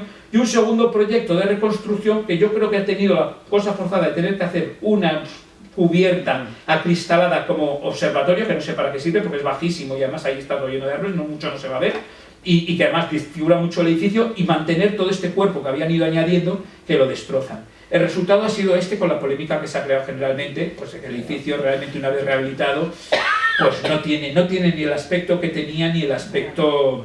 No resulta afortunado. Yo la verdad, lo único bueno que tiene esta cosa es que con el tiempo creo que se puede volver a desmontar ese añadido superior y se puede desmontar ese cuerpo añadido y recuperar el aspecto interior. Por lo demás, había mucha gente que dice, pero si te parece un castillito de juguete. Bueno, es que forma parte de una colección de castillitos juguetes propios de la época. Realmente en el siglo XIX hay un momento en el que todavía no se conoce bien la arquitectura y hacen una arquitectura de fantasía basada en lo gótico. Entonces esto es del siglo XVIII, este es incluso de madera, este está en Alemania. Luego por dentro era muy lujoso. El Castillo del Retiro en un momento dado se dice que iba a tener un salón muy lujoso para Isabel II porque iba a funcionar como un capricho más. Yo creo que Isabel II, que tenía el jardín del reservado para ella, pensó que para que se iba allí a estar en medio de la gente, que mejor si en el reservado y ese salón no costa que nunca se hiciese. Pero realmente estos caprichitos arquitectónicos eran así. Creo que realmente pues, es una obra que, en mi opinión, es desafortunada por los añadidos y por las cosas que han mantenido, que no deberían haber mantenido, pero también creo que en el futuro se puede recuperar por completo y recuperarlo. La última gran pieza de comunicaciones pues es el Palacio de Comunicaciones, realmente, donde la torre central era para que saliesen todos estos cables. Esto no son rayos luminosos, son los cables, yo creía, del telégrafo, pero no. Álvaro Bonet, el mayor especialista, Antonio Palacios, que está, por cierto, hace un momento ahí sentado, me dijo que no, son los cables del teléfono. En este momento Correos tenía teléfonos y eran los cables que se pretendía que saliesen desde ahí. Tenemos de nuevo instituciones técnicas y científicas. Y un tema muy curioso, porque estamos hablando de técnica y arte a la vez, son las industrias artísticas. Otra de las cosas que es de lo más antiguo que hay en el Retiro. De hecho, es anterior a casi todo, porque es Carlos III el que decide de repente, en esta ermita que queda aquí aislada en el jardín del Palacio del Retiro, la ermita de San Antonio, que estaba con un estanque que se unía, en este momento ya no tiene el estanque que lo rodea, y Carlos III, esta ermita, la tenemos en varias imágenes antiguas, decide transformarla, aquí la tenemos, con un edificio gigantesco que se ha construido alrededor en la fábrica de porcelana de la China. La porcelana es una cosa artística que requiere muchísima técnica y en esta época muchísima ciencia. Lo primero porque era un producto que venía de China y nadie sabía cómo se fabricaba. Estaban enloquecidos en Europa porque gastaban fortunas en importaciones y todos los países europeos querían producir su propia porcelana. Y entonces eso suponía un montón de investigaciones de geólogos para ver si encontraban el material que estaba fabricada, el famoso kaolín, o si descubrían las técnicas y de químicos. Los químicos eran muy importantes para desarrollar las cocciones, los barnices, los colores, todas estas cosas. La fábrica de porcelana de Buen Retiro, que la fundó Carlos III trayéndose, no la crea que no hubo aquí, se trae directamente la fábrica que tenía en Nápoles, pues se trae la fábrica de Capodimonte, se trae hasta la pasta, se trae la pasta de porcelana, se trae a los obreros, se trae a los artistas y se transforma en una fábrica pues, de las mejores de Europa en calidad, con piezas extraordinarias como estas. Esta es muy curiosa, una pieza para friar copas, por lo tanto tiene todas estas cositas para poner las copas alrededor, supongo que hielo. Y con piezas tan magníficas como esta, piezas botánicas. Estas piezas de porcelana de Buen Retiro se hacían con flores naturales que se desmontaban pétalo a pétalo, se bañaban en porcelana, se cocían y se volvían a montar pétalo a pétalo. De modo que son retratos de flores auténticas. Podemos decir un modo. Es un retrato artístico de una flor, usando una técnica muy compleja, una técnica muy avanzada. Por supuesto hay otras piezas, pues vemos la complicación de esto, hay que hacer unas figuras previas, la porcelana requiere moldeadores, modeladores, escultores, diseñadores, vaciadores, pintores, esmaltadores, hay un montón de oficios trabajando en torno a la porcelana y que en la fábrica, bueno, pues tendrá piezas como este salón del Palacio Real o piezas de estas extraordinarias, y no solo van a fabricar porcelanas, van a fabricar también piedras duras, y aquí tenemos de nuevo esta mezcla de artes, porque muchas de las piezas que vamos a ver, tanto estas mesas como estos tableros, como las pinturas que tienen que representar, se conservan en el Museo del Prado. Es decir, el museo conserva una pieza técnicamente tan extraordinaria. Estos son mármoles de colores incrustados unos en otros, hasta crear este mosaico extraordinario. ¿Qué ocurre? El mármol se escoge, por ejemplo, para que tenga unas manchas que recuerden un cielo. En un mármol tú tienes muchas vetas, muchos coloridos y puedes escogerlo. Estas mesas se conservan, y aquí veíamos el cuadro que se conserva en el Museo del Prado, que es un pintor que le encargan que pinte cómo va a ser este tablero, y aquí tenemos el tablero realizado. Lo vamos a ver sucesivas veces, el cuadro arriba y el tablero abajo. Incluso cuadros de pintores tan importantes como Pared y Alcázar. El cuadro está en el Museo de Bilbao, se hace muy poco tiempo a subasta y lo compró el Museo de Bilbao, y en Madrid el Museo del Prado conserva el tablero abajo hecho a base de mármoles incrustados unos en otros, que también se hacían luego curiosamente imitaciones en la propia fábrica de Buen Retiro. Esto es escayola, una imitación de piedras duras más barata. Estos son piezas hechas de mármoles o piezas extraordinarias como estos sirtut de mesas o de sets, que son decoraciones para el centro de la mesa, que se conservan y que, por ejemplo, este, que lo conservamos aquí, pues este es el que regalaron al rey de Francia, que está convertido en un reloj en Versalles, una pieza procedente de Buen Retiro. ¿Y quién va a dirigir esa fábrica? Pues va a dirigir Bartolomé Sureda. ¿Y quién es Sureda? Pues el ayudante de Betancourt. Betancourt, el ingeniero del que hemos hablado antes, el ingeniero de telecomunicaciones, que se ha formado en el extranjero, en buena medida, es un hombre muy inteligente, ha estudiado en Francia, y le envía a Francia a cargo un gabinete de máquinas. Él se va a llevar de ayudante a un joven muy espabilado, pagándolo de su bolsillo, Bartolomé Sureda, y Bartolomé Sureda va a ser el que dirija la fábrica de porcelana. Pero no solo va a dirigir la fábrica, Bartolomé Sureda va a aprender la técnica de las nuevas técnicas del aguafuerte y de las media tintas en Inglaterra, porque son técnicas que han surgido en Inglaterra, y va a ser el que se las enseñe a Goya. Y Goya va a poder hacer sus caprichos y sus aguafuertes y sus medias tintas porque conoce las técnicas que ha traído Sureda. De nuevo vemos como la técnica se pone al servicio del arte. Y no solo se pone al servicio del arte, sino que Goya representa el famoso elefante. No se lo confecciona y nos queda todo unido en una sola pieza. La fábrica de porcelana, todos sabemos su triste final. Los franceses, la tenemos aquí, construyen esta fortaleza. Yo esto sinceramente nunca lo he entendido. Todos estos planos teóricamente son levantamientos. Tenemos un antiguo palacio, este es el lago del estanque del Retiro, es la fortaleza, ocupa prácticamente todo el parque, o sea, es una monstruosidad. Este es el observatorio astronómico, fíjense dónde llega la fortaleza, y esta es la fábrica de porcelana en el centro. Queda destruida por los ingleses cuando toman Madrid, pero no tan destruida como siempre se nos dice, porque esto es un cuadro ya en tiempos de Fernando VII, donde vemos todavía la fábrica al fondo. Este cuadro es del año 23 y en el año 1835 es cuando ya ha desaparecido. La fábrica se va a utilizar sus materiales para reparar los edificios de Buen Retiro, porque en vez de usar los materiales por lo que se repare, se va a hacer desmontando lo que hay. La fábrica tenemos un hallazgo arqueológico importante, que es esta noria que servía pues, para moler los materiales que necesitaban para la fábrica. Otra instalación técnica, científica, artística que hay en la zona es la Platería de Martínez. La Platería de Martínez es un edificio que se construyó en el Paseo del Prado, donde también un artista que ha estudiado en el extranjero, el orfebre Antonio Martínez, pues va a traer sus técnicas, también subvencionado por Carlos III, para crear una fábrica de platería al máximo nivel de Europa. La fábrica de platería funciona durante prácticamente todo el siglo XIX, produce piezas, aquí tenemos incluso, vemos el dibujo, el diseño y la realización del candelabro, de ese candelabro, que está en el Museo Arqueológico Nacional, o piezas tan fantásticas como estos cálices. Vemos de nuevo estos dibujos técnicos que son artísticos, que son unos dibujos como los que veíamos de botánica antes, son unos dibujos bellísimos para representar los cálices que tienen que realizarse. El cáliz también es una pieza artística con muchísima técnica detrás, magnífica. La fábrica va a servir para otros usos, ya vemos una exposición de arte retrospectivo montado ahí dentro del edificio de la fábrica, o sea, exposiciones artísticas en una instalación técnica, en una fábrica. Y este va a ser su triste final. La fábrica va a ser demolida en 1918. Aquí tenemos la fachada de Francisco Rivas, la fachada neoclásica, una de las mejores fachadas neoclásicas de Madrid, tan relacionada con la del Prado, tan relacionada con la del Observatorio Astronómico. Y aquí tenemos que la compran, las columnas las compran Sorolla y Benlliure y las llevan a la exposición de Valencia, una exposición de esta temporal, y con estas mismas columnas, aquí les han puesto capiteles cónicos, que están usando los fustes para esta exposición. Curiosamente, esas columnas terminaron en el monumento que levantó Valencia Sorolla en la Malvarrosa. Pero este monumento no existe porque se lo llevó una riada en Valencia en 1957. Ya es casualidad que yo tuviese esta imagen en la conferencia y se anulase por el desastre de Valencia. Yo traía esta imagen del monumento, se logró recuperar el busto, pero no se recuperaron las columnas y así desapareció definitivamente la fábrica.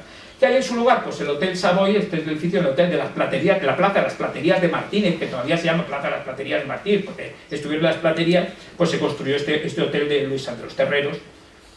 Pero hay una cosa interesante también en esta fábrica, y es que es uno de los primeros sitios en los que comenzaron a hacer también litografías y calcografías, las nuevas técnicas de impresión posteriores a las que había aprendido Sureda, que son técnicas ya decimonónicas que van a cambiar también la reproducción. Y vamos a tener otra instalación científica de este tipo, el laboratorio, el real, ¿cómo se llama? El real establecimiento litográfico, establecimiento es la palabra, que va a llevar José de Madrazo y que va a estar construido enfrente donde actualmente más o menos el Hotel Ritz. Entonces, en ese hotel se va a hacer este edificio. Lo vemos en una foto aquí al fondo. Aquí es muy difícil de verlo, espero que lo vea yo, que no lo encuentro. Es este de aquí, es este edificio de aquí, que aquí lo vemos en una foto más cercana. Y de ahí van a salir pues todas estas imágenes que las van a hacer con las nuevas técnicas calcográficas. El Museo del Prado va a reproducir sus fondos y va a reproducir todas estas piezas y estos cuadros que van a estar hechos con técnicas calcográficas las más modernas y litográficas, empleando las nuevas técnicas que se están haciendo con la litografía. Es un nuevo método de representación. Otras cosas que va a tener aquí la técnica, bueno, pues el Casón del Buen Retiro va a servir sede para una exposición artística e industrial. Vemos de nuevo lo de las industrias artísticas, que es una palabra doble donde hablamos de ciencia y técnica, de arte y todo simultáneamente. Esta es la exposición de, hay relojes, hay objetos, hay todo tipo de cosas, pues creadas por la industria española, que la verdad es que no era muy bollante, casi todo se importaba de fuera, todo hay que admitirlo. Esto va a tener tanto peso que va a llegar a faltear una escuela de artes y oficios. Mariano Belvás va a comenzar a construir esta escuela de artes y oficios precisamente donde ahora está el Ministerio de Agricultura. Curiosamente, como este país es como es, en 1881 este arquitecto está haciendo una escuela de artes y oficios, que es esta, la que van a levantar aquí.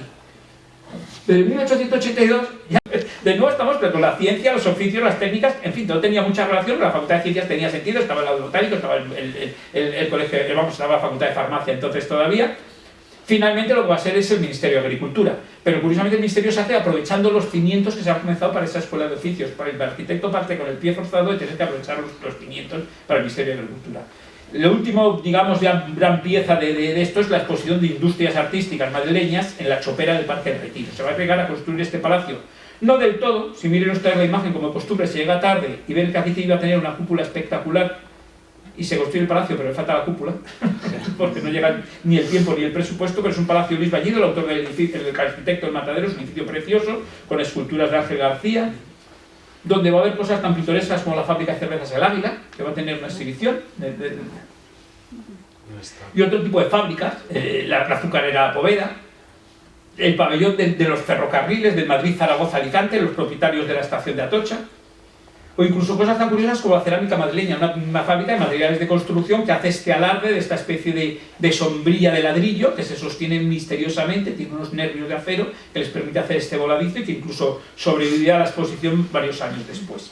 No es resulta raro por entonces que el Museo de Artes Decorativas también se construya en este Paisaje de la Luz. Resulta bastante lógico después de todas estas industrias artísticas que estaban aquí, la fábrica de la China, el establecimiento litográfico, la platería de Martínez y todas estas exposiciones, parece lo más natural que tengamos aquí el Museo de Artes Decorativas, que vuelve a ser un museo, una institución científica que estudia el arte.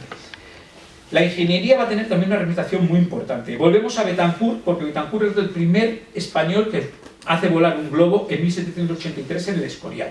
Un globo pequeñito, un globo sin gente, pero lo vuela.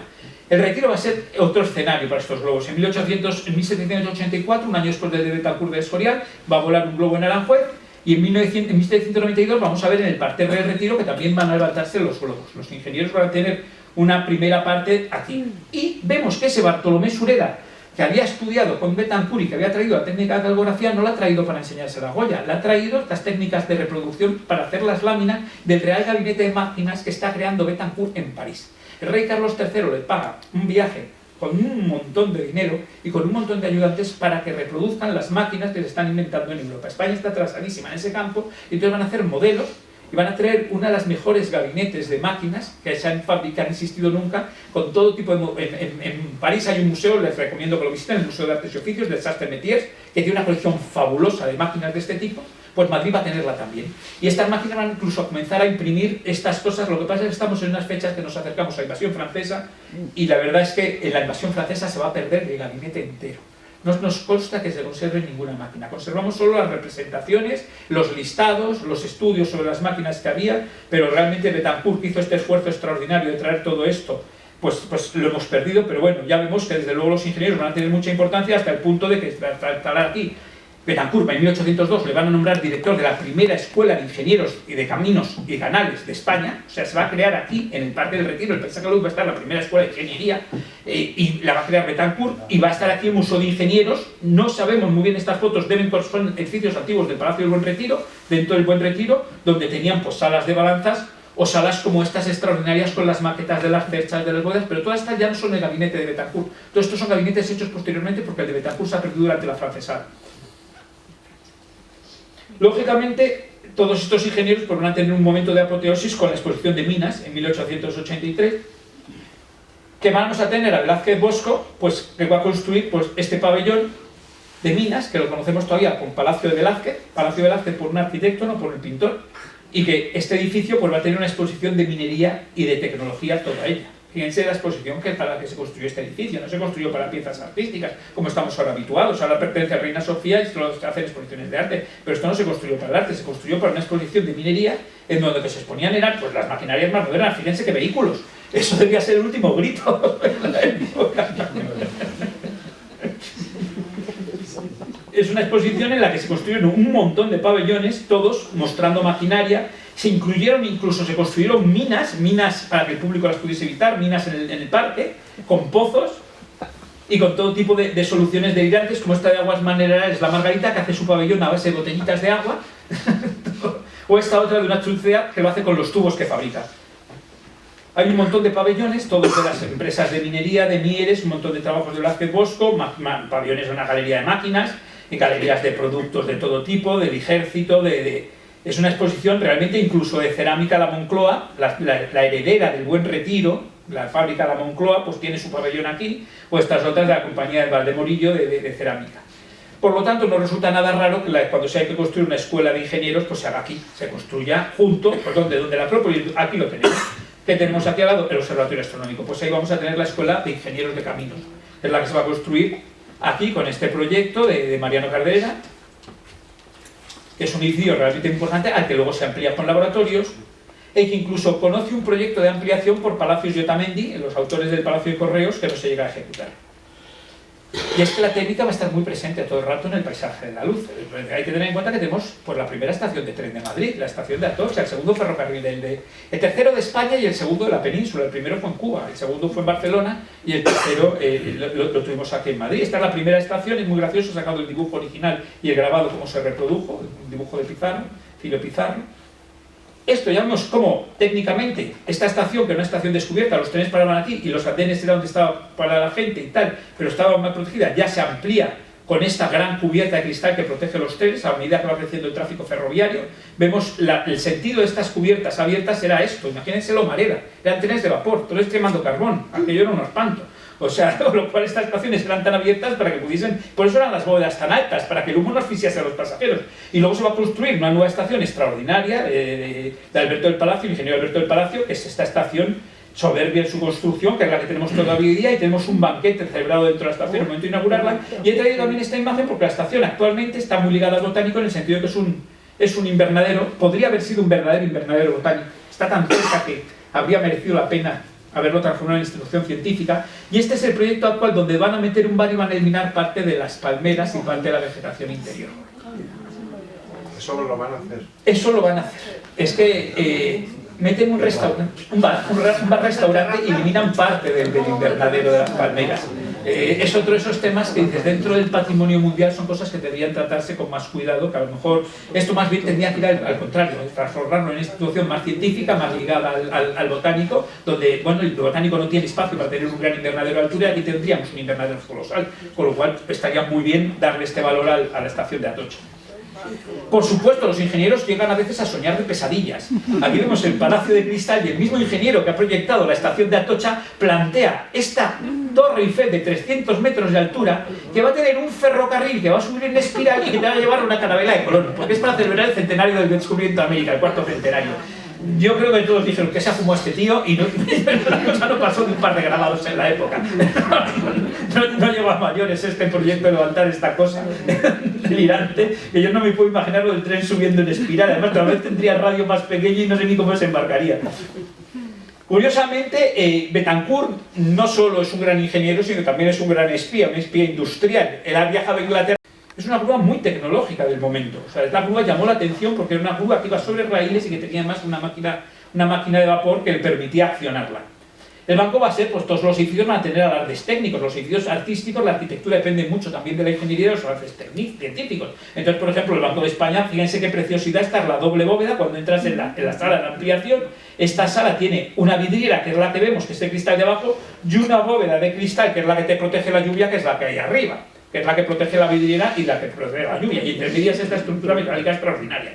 Por ejemplo, para el monumento de Alfonso XII se va a levantar también una estructura soberbia, este andamio magnífico que se crea para levantar el monumento. El andamio es muy tecnológico, lo hace un ingeniero catalán, que es el mismo que ha levantado el andamio para el monumento a Colón de Barcelona. Pues unos años después levanta este monumento, pero no solo eso, es que el monumento de Alfonso XII se va a construir con una grúa sobre raíles, este puente grúa, que circula, ve que tiene raíles a los lados para ir colocando las columnas. Entonces es un sistema que inventa Grasser Riera porque le puede permitir, va avanzando y va levantando las columnas a todo lo largo del monumento y permite hacer muy fácilmente la columnata. Creo que la prensa habla de que en un momento dado hubo un accidente, cayó una columna y se cayó todo como un castillo de naipes, cayó como las fichas de dominó y derribó todas las columnas y luego volver a levantarlas en uno de los lados. Pero bueno, debe ser un accidente menor porque el monumento está estupendamente. La técnica, por supuesto, vamos a tener, el Palacio de Correos va a tener estas mezclas extraordinarias de hierro y de hormigón, o sea, en un edificio donde combina todas las tecnologías, con esa torre que estaba prevista para tener esos cables de teléfonos y que tenía que tener una resistencia muy especial. Curiosamente, estos son los obreros que construyen el Palacio de Correos. Esto es una de esas cosas sorprendentes de la época, que luego siempre hay unos señores con un burro y una boina. Y estos levantan estos edificios grandiosos con esos medios. Entonces es una cosa inimaginable. ¿Cómo se apañaban? Pero se apañaban. Aquí he traído esto porque esto es muy gracioso, un congreso de ingeniería que se celebró aquí en Madrid, que se celebró, y fíjense qué curioso lo he traído porque bueno, la Sociedad Española de Construcción Naval en el Congreso de Ingeniería presenta el tamaño de su nuevo acorazado comparado con el Palacio de Correos. Es una imagen especialmente bonita de la ingeniería mezclándose la ingeniería del edificio y la ingeniería. Y la ingeniería también tenemos, esto era una estación eléctrica, la estación de electricidad de la fábrica de Comercial Mediodía, que ahora es el CaixaForum. Es una instalación que, bueno, a mí también como modelo de rehabilitación me parece terrible. O sea, este edificio estaba protegido, el edificio de Jesús Carrasco, una central eléctrica que tenía mucho interés en sí su arquitectura, se ha quedado transformado en esto, se ha transformado en un edificio, pero no solo institución artística, como solemos pensar.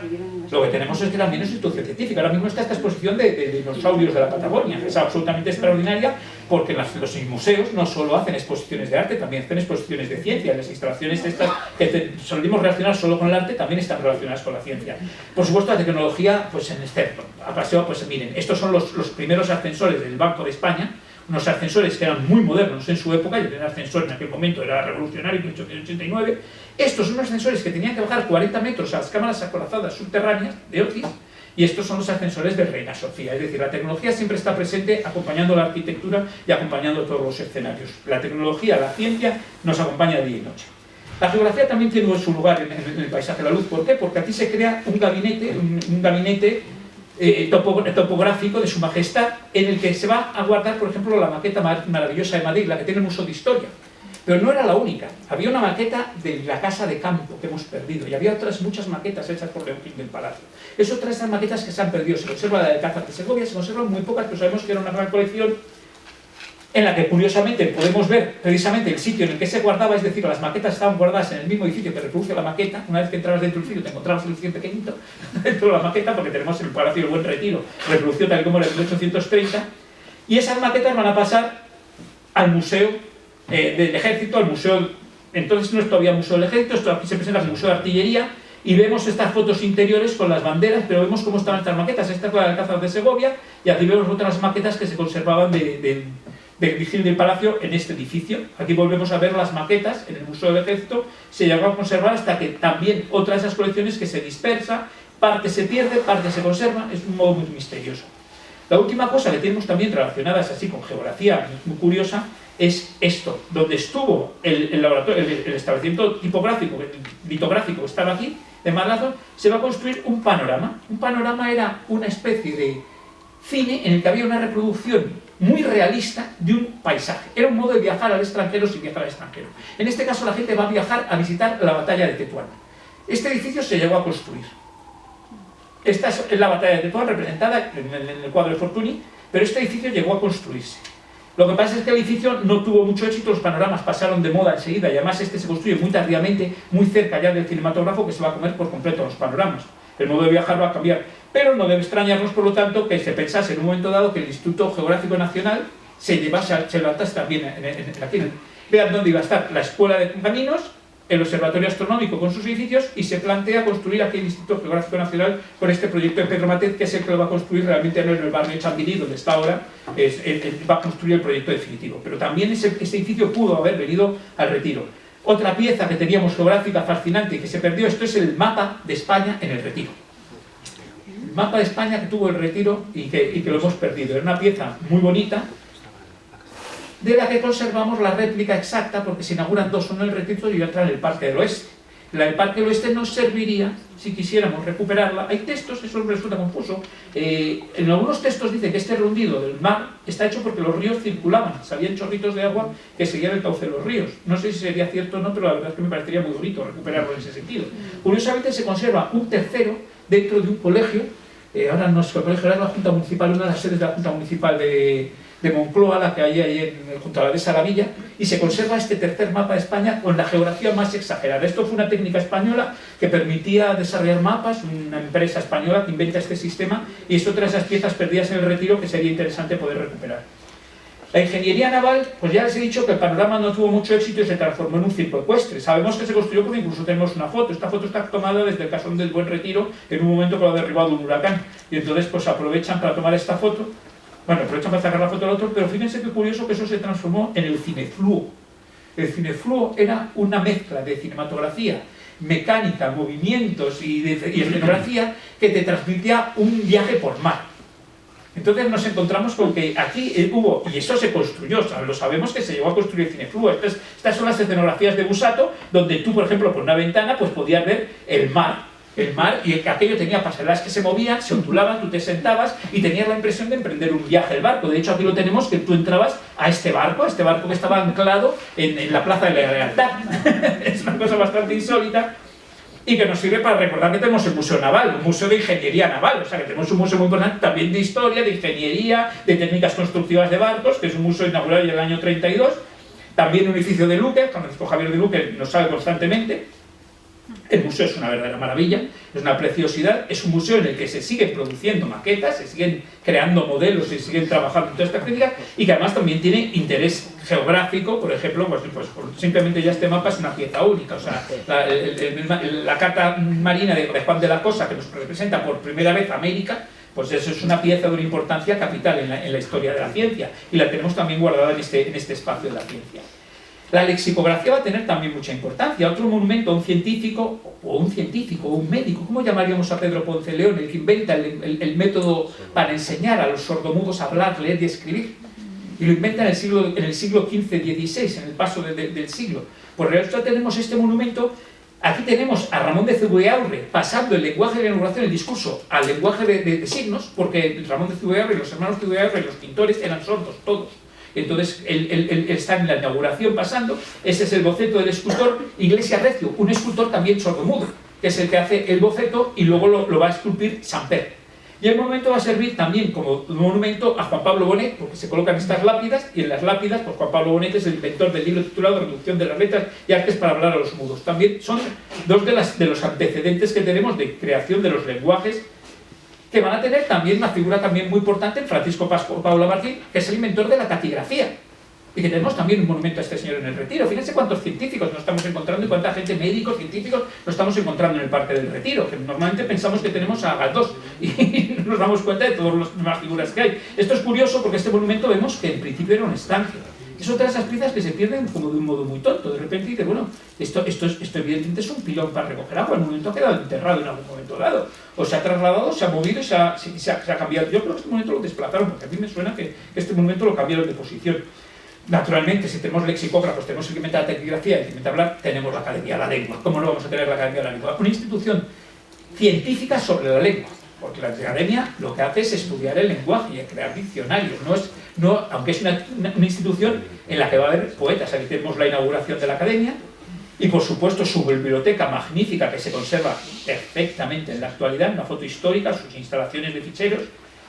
Y nos damos cuenta de cuántos académicos de la lengua. Ya hemos hablado de Benavente, que lo tenemos aquí, Premio Nobel de Literatura. Este Campoamor fue académico de la lengua, no solo poeta. Galdós fue académico de la lengua, no solo es novelista y dramaturgo. Los Vélez Quintero fueron académicos, los hermanos Álvarez Quintero fueron académicos de la lengua. No solo fueron dramaturgos y escritores de comedias.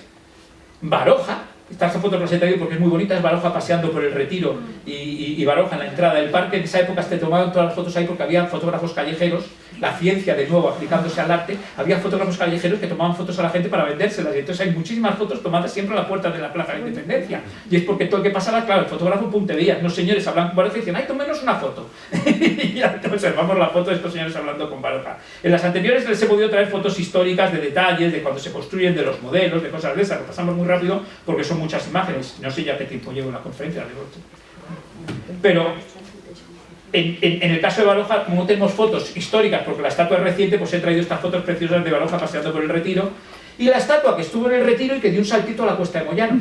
Estaba justificada en ambos sitios, la Cuesta de Moyano con los libros justifica a Baroja, pero el Retiro donde paseaba también lo justifica, con lo cual, bueno, pues es una estatua que estuvo en un sitio y pasó al otro, y un saltito cercano, por lo menos no se nos fue a la Facultad de Farmacia. Mingote, se nos olvida que era académico de la lengua también, no solo un humorista, y era también académico de la lengua. Tenemos un montón de estatuas académicos de las lenguas y no tenemos ninguna mujer. Volvemos a lo de antes. Esta ausencia de mujeres, no hay ninguna doctora, no hay ninguna médica, no hay ninguna científica. La Asociación de Amigos de los Jardines del Buen Retiro lleva tiempo queriendo impulsar, y en las asociaciones vecinales, que se haga un monumento a María Moliner. Estaría plenamente justificada. Curiosamente, además, sería una reivindicación importante. Ponerla entre tantos académicos a ella que no fue académica. A ella que no la era académica, estaría muy bien tener a María Moliner. Me parece una reivindicación importante para completar este paisaje de las ciencias con lo que nos falta, que es la presencia femenina. Se han dado cuenta de que habéis sacado un montón de hombres y, vamos, yo no soy muy consciente de eso, pero esta vez es que me ha llegado a llamar la atención. En un momento dado digo, uy, más que nada por eso, porque de repente cuando te sale una mujer dices, si no he visto hombres hasta ahora. Y tenemos también el Archivo de Protocolos, otra institución ligada a todo, porque realmente los archivos se ligan a todo, a la ciencia, a la literatura, a la lexicografía, otra institución extraordinaria con infinitos legajos en los que hay desde dibujos científicos a dibujos de mapas. O sea que tenemos lo que hemos visto, la ciencia, la cartografía, todo lo que hemos visto, volvemos a tener un archivo de protocolos. Voy a terminar ya con esto porque hay una última pieza importante en la historia de la ciencia del Parque del Retiro, que es la exposición de Filipinas de 1887. Tras esa exposición de Minería en 1883 se decide ampliar el recinto por una exposición, reutilizar el recinto para una exposición de Filipinas antes de que se pierda definitivamente la colonia, se va perdiendo muchos años después. Y entonces este es el Palacio de Velázquez que ya existía y se va a hacer por fin el lago. Esta es la cueva que les he enseñado, la gruta, que lo que tenía era un charquito aquí delante y que se va a hacer el lago grande y se va a construir el Palacio de Cristal también por Velázquez Bosco.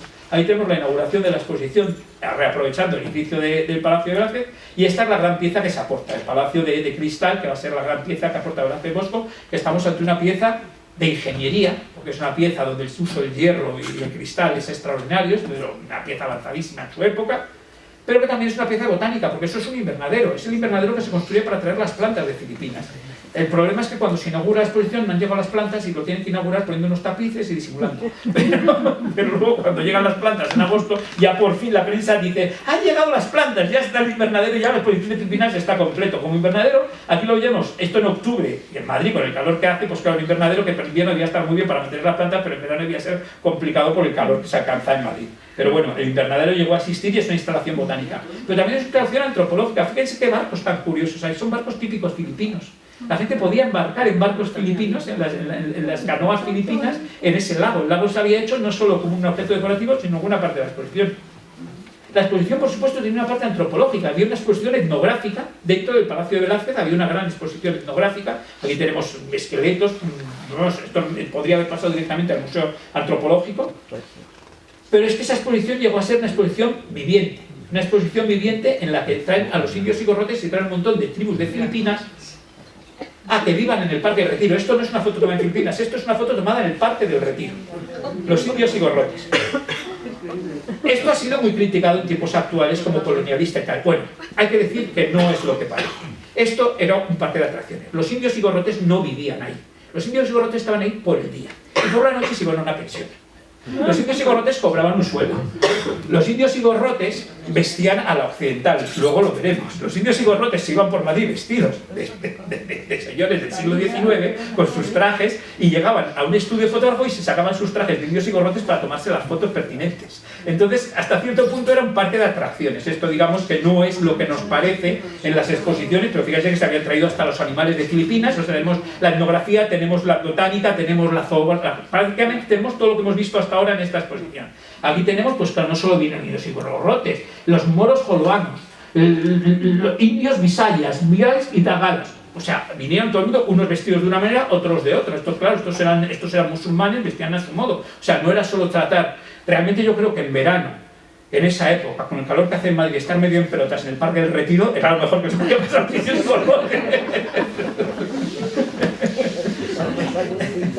Se trajeron también, la compañía de tabacos de Filipinas, se trajo a las manufactureras y construyó un bajay, las instalaciones que tenían allí, que eran como pequeñas chozas donde mujeres trabajaban en grupos, para que la gente viese cómo se fabricaban los tabacos de Filipinas allí también. Y tenemos incluso a las tejedoras trabajando en el pabellón de la... Estamos de nuevo, y además cuando entramos en estos terrenos artesanales nos damos cuenta de lo cerca que está la técnica del arte. Realmente la artesanía casi es un arte que no ha desarrollado todavía mucha técnica, pero está muy cerca. Por supuesto, la exposición se representó también, como hemos visto en todas esas exposiciones de la época, pues con sus animales exóticos, porque ya digo que había zoología, y con todo tipo de elementos, con los indios estos que hacían. Pero luego cuando vemos a los indios y gorrotes al final de la exposición, tras ser condecorados, vemos cómo iban los indios y gorrotes una vez que dejaban de actuar para la exposición. Es muy curioso porque los franceses piden, como la exposición tiene mucho éxito en Madrid, piden que los indios y gorrotes que viajen a la exposición a París. Y el gobierno español dice que los indios y gorrotes son invitados y que por supuesto no van a viajar a París ni de nada, que ellos se vuelven a Filipinas. Ellos cobraban un sueldo y hacían su papel, pero en absoluto se trataba de llevarlos por aquí como esclavos. O sea que la historia es más complicada de lo que vemos, porque lo que vemos es que igual que ahora vamos a un bar y es hawaiano y están con danzas hawaianas y vestuarios hawaianos y efectivamente nadie va así, es que las valencianas también se visten de falleras y no es todo van por la calle, o sea que no nos engañemos. Había mucho de recreación en los indios y gorrotes. El Palacio de Cristal, terminado eso, pues bueno, se transformó en sala de exposiciones, terminado no la exposición, terminada la pérdida de Filipinas. Cuando se pierde Filipinas, se dejan de venir las plantas exóticas que lo alimentaban y el Palacio de Cristal pierde su función como invernadero. Entonces se transforma en sala de exposiciones de arte, por supuesto, tenemos exposiciones de arte, pero muchas de ciencia. Fíjense qué curioso, estas exposiciones de aviones dentro del Palacio de Cristal. Claro, estos aviones que eran de cartón y papel y tela y tal, pues entrarían desmontados, porque no puedes meter un avión en el Palacio de Cristal. Pero es muy curioso, exposiciones de aviones, exposiciones de ingeniería en el Palacio de Velázquez, inauguración de la Exposición Nacional de Juguetes, aeronáutica de nuevo en el Palacio de Cristal, fíjense en el año 20 y tantos, una exposición de aeronáutica dentro del Palacio de Cristal, exposiciones de materiales de construcción como esas que habíamos visto, e incluso una exposición de tabacos, como esto que hemos visto de Filipinas anteriormente. Con eso he terminado la charla. Yo lo que quería hacerles ver es que cuando hablamos del arte y la ciencia, en realidad el paisaje de las artes y la ciencia es patrimonio mundial como paisaje cultural, que es el título que le corresponde. Es decir, lo que nosotros llamamos artes y ciencias es el nombre que le hemos dado a un paisaje cultural, que es lo que ha reconocido como patrimonio mundial la UNESCO. Y la cultura son artes, ciencias, letras. Hemos visto que estamos sobradas de las tres en el Retiro y en toda esta zona, y que por lo tanto tenemos, y que en España tenemos mucha tendencia a separar el arte, la ciencia, la técnica, y no tratarlo como cultura. En una institución como el Botánico, que está tan cerca una cosa de la otra, porque la jardinería es un arte, pero también es una técnica, y el Jardín Botánico, obviamente, está empleando ambas cosas, pues claro, estamos en un mundo en el que hacemos esa división muy fácilmente. En el paisaje de las artes y las ciencias realmente queda demostrado que arte y ciencia se dan la mano, que los científicos requieren a los artistas y los artistas requieren a los científicos, y que todo forma parte de nuestra cultura. Muchas gracias.